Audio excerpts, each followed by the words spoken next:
Hi friends, എല്ലാവർക്കും പുതിയൊരു വീഡിയോയിലേക്ക് സ്വാഗതം. അപ്പോൾ ഞാനെന്നുള്ളത് തൃശ്ശൂർ മൃഗശാലയിലാണ് കേട്ടോ. അപ്പോൾ 2024 തൃശ്ശൂർ സൂവിൽ എന്തെങ്കിലും മാറ്റങ്ങളുണ്ടോ ഇല്ലയോ എന്നൊക്കെ ഈ വീഡിയോയിലൂടെ നിങ്ങൾക്ക് കാണാവുന്നതാണ്. ടിക്കറ്റ് എടുത്ത് നമ്മൾ ഉള്ളിലേക്ക് പ്രവേശിച്ചു കഴിഞ്ഞാൽ നമ്മൾ ആദ്യം കാണുന്നത് പക്ഷികളാണ്. നല്ല ആക്റ്റീവായിരിക്കുന്ന പഞ്ചവർണ്ണ തത്തകളുണ്ട്. ഇതൊക്കെ കമ്പിക്കൂട്ടിലായതുകൊണ്ട് തന്നെ നമുക്ക് ക്യാമറയിൽ അത്ര ഒരു ദൃശ്യമാവണമെന്നില്ല. ഇതിലൊക്കെ തത്തകളുണ്ട് കേട്ടോ. പിന്നെ കരിങ്കൊക്കുണ്ട്, കൃഷ്ണപ്പരുന്തുണ്ട്. ഇത് റിയ എന്ന് പറയുന്ന ഒരു പക്ഷിയാണ്. ഇത് നമ്മുടെ രാജ്യത്തുള്ളതല്ല, വിദേശത്ത് കണ്ടുവരുന്ന പക്ഷിയാണ്. ഇവയ്ക്കൊരു പ്രത്യേകത ഉള്ളത്, സാധാരണ പെൺപക്ഷിയാണ് മുട്ടയ്ക്ക് അടയിരിക്കുന്നതെങ്കിൽ ഇവയിൽ ആൺപക്ഷിയാണ് അടയിരിക്കുന്നത്. ഒരു സീസണിൽ 15 മുട്ട വരെയാണ് ഇവർ ഇടുന്നത്. വളരെ കുറഞ്ഞ നിരക്കാണ് കേട്ടോ ഇവിടെ ടിക്കറ്റിനുള്ളത്. മുതിർന്നവർക്ക് 20 രൂപയും കുട്ടികൾക്ക് 5 രൂപയുമാണ് ടിക്കറ്റിൻ്റെ നിരക്ക്. ഇതിൻ്റെ ഉള്ളിൽ ധാരാളം മരങ്ങളുണ്ട്. വലിയ വടവൃക്ഷങ്ങൾ മേൽക്കൂര പോലെ കിടക്കുകയാണ്. അതുകൊണ്ട് തന്നെ ഏത് ചൂട് കാലത്തും നമുക്കിവിടെ ചൂടറിയില്ല. ഇത് കുറുക്കന്മാരെ ഇട്ടിരിക്കുന്ന കൂടാണ്. നമ്മളെ ക്യാമറയ്ക്ക് പോസ് ചെയ്ത് തരുന്നുണ്ട്.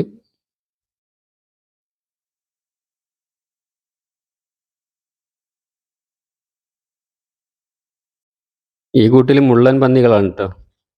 കുറേ എണ്ണമുണ്ട്. എന്താ ഇലകളൊക്കെ എടുത്തിട്ടാണ് ഭക്ഷിക്കുന്നത്.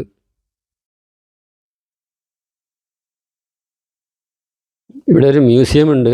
അതിൽ ആനയുടെ സ്കെൽട്ടനൊക്കെ ഉണ്ടെന്ന് പറഞ്ഞു. പക്ഷെ അങ്ങോട്ട് പോകാൻ നമുക്ക് സമയം കിട്ടിയില്ല. ഇവിടെ 6-6:30 വരെയൊക്കെ സമയമുള്ളൂ. ഇവിടെ മാനാണ് കേട്ടോ. മാന്, കുറേ മാനുകളുണ്ട്. കൃഷ്ണമൃഗം, പുള്ളിമാന്.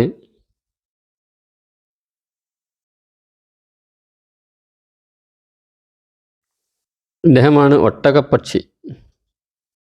ഒരെണ്ണത്തിനെ കാണുന്നുള്ളൂ.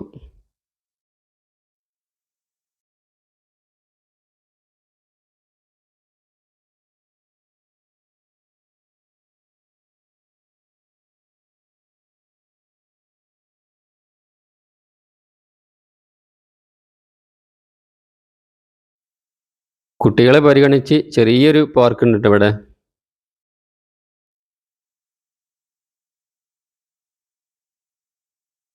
ഇതാണ് മുതലക്കുളം. ഇതിലൊരു മുതലയുണ്ട്. മുതലയോ ചീങ്കണ്ണിയോ എന്താ അറിഞ്ഞൂടെ, ഒരു സാധനം കിടക്കുന്നുണ്ട്. ഇനി നമ്മൾ കാണാൻ പോകുന്നത് മ്ലാവുകളെയാണ്. സാമ്പാർ ഡിയർ, കലമാൻ എന്ന 3 പേരുകളിലാണ് ഇത് അറിയപ്പെടുന്നത്.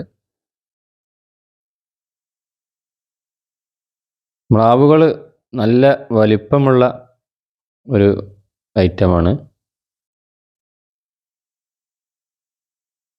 ഈ കാണുന്നതാണ് നാഗലിംഗ മരം എന്ന് പറയുന്നത് കേട്ടോ. ഇതിൻ്റെ പൂവിന് നല്ല ഒരു സ്മെല്ലാണ്.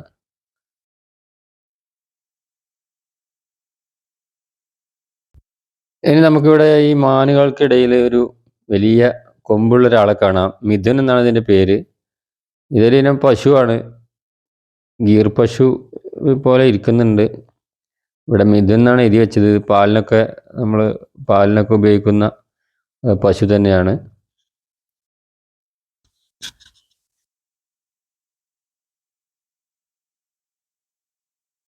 ഇനി നമുക്കിവിടെ കൊച്ചി രാജാക്കന്മാരൊക്കെ ഉപയോഗിച്ചിരുന്ന വഞ്ചിയാണ്. ഇന്നിവിടെ ഭദ്രമായി സൂക്ഷിച്ച് വെച്ചിട്ടുണ്ട്. ഗ്ലാസ്സൊക്കെ ഇട്ടിട്ടുള്ളൊരു ചില്ലുകൂട്ടിലാണ്. നമുക്ക് പുറമെ നിന്ന് ഇങ്ങനെ കാണാം. അന്ന് രാജാക്കന്മാർ ഉപയോഗിച്ചിരുന്ന ബോട്ട്.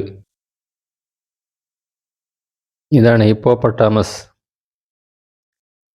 3 ഭീമാകാരന്മാരായിട്ടുള്ള ഹിപ്പോപ്പൊട്ടാമസുകളുണ്ട് ഇവിടെ. 2 എണ്ണത്തിനെ ഒരു ബൗണ്ടറിയിലും ഒന്നിനെ മറ്റൊരു ബൗണ്ടറിയിലാണ് നിർത്തിയിട്ടുള്ളത്.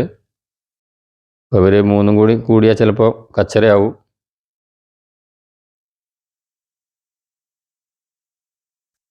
ഇവർ കുറേ സമയം വെള്ളത്തിലായിരിക്കും. ഇവർ മിക്കവാറും സമയത്തൊക്കെ ഇടയ്ക്കൊന്ന് കരയിലേക്ക് കയറി വരും,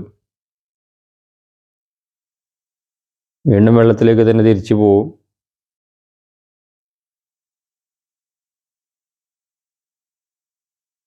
ഇവർക്ക് പേരൊക്കെ ഇട്ടിട്ടുണ്ട് കേട്ടോ.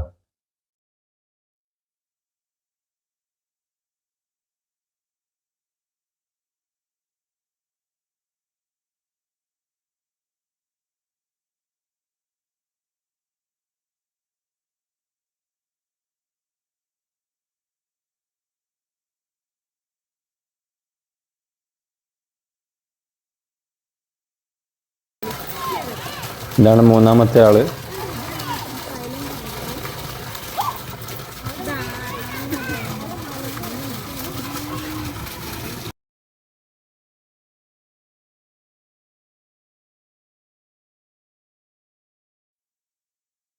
ഇനിയാണ് നമ്മൾ കാട്ടിലെ രാജാക്കന്മാരൊക്കെ കാണാൻ പോകുന്നത്. ഒരു മൃഗശാലയിൽ കയറുമ്പോൾ നമ്മുടെ മനസ്സിൽ ആദ്യം ഓടി എത്തുന്നത് സിംഹം, കടുവ, പുലി എന്നീ മൃഗങ്ങളൊക്കെ ആയിരിക്കും.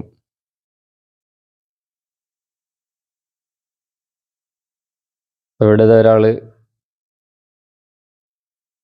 ഈ കൂട്ടിലിങ്ങനെ ഓടി നടക്കുകയാണ്. കടുവയാണിട്ടത്.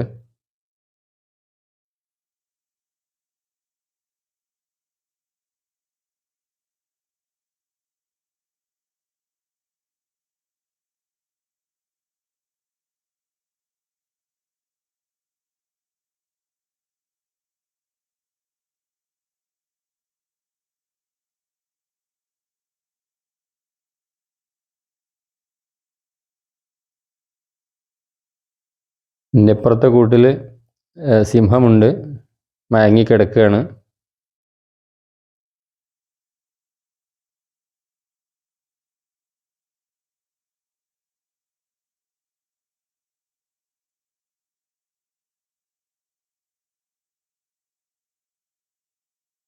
നല്ല സന്ദർശകരുള്ള ഒരു മൃഗശാലയാണ് കേട്ടോ തൃശ്ശൂർ മൃഗശാല.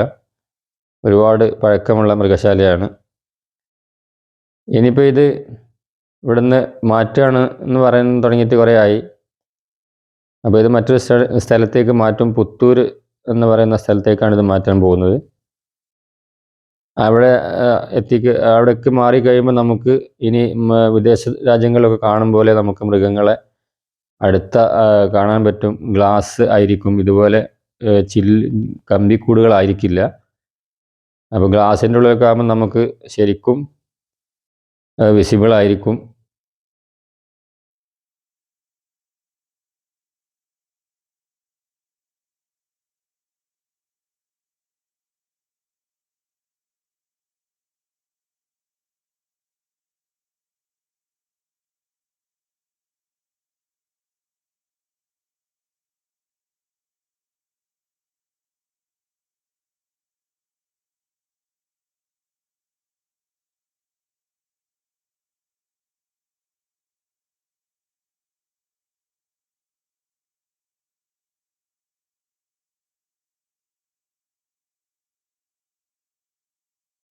ഏറ്റവും അവസാനമായിട്ട് നമുക്ക് ഇവിടെ പാമ്പുകളാണ് കാണുന്നത്.